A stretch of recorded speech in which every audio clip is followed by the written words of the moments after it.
कितने सदस्य हैं और उनकी कितनी आय है। इस आय में विभिन्न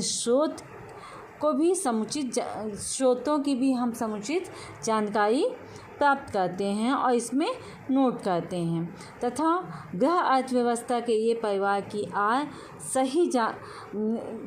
की सही जानकारी का विशेष महत्व होता है। परिवार की आय की सही जानकारी से ही परिवार की आर्थिक स्थिति और उसके रहन सहन का अनुमान लगाया जा सकता है।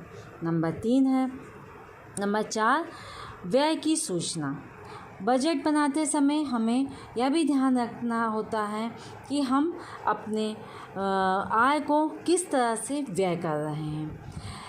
इसके लिए हमें परिवार के समस्त आवश्यकताओं की पूर्ति के लिए एक निश्चित अवधि में कुल कितना व्यय होता है तथा उस बजट को द्वारा यह भी ज्ञात हो जाता है कि विभिन्न मदों में कितना व्यय हुआ।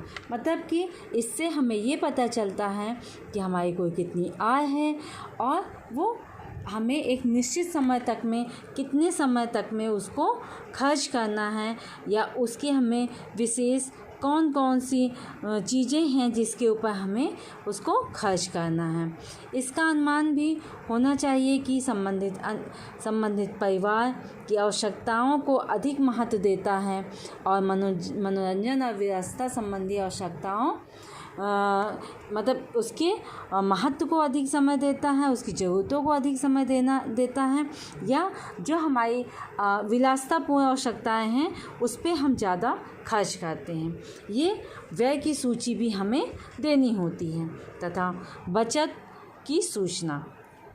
जब बजट बनाते हैं तो हमें अपनी कुल आय, हमारी जो भी आय है, जो भी इनकम है, उसको हम किस तरह से खर्च कर रहे हैं, व्यय कर रहे हैं, इसका भी लेखा जोखा होना चाहिए।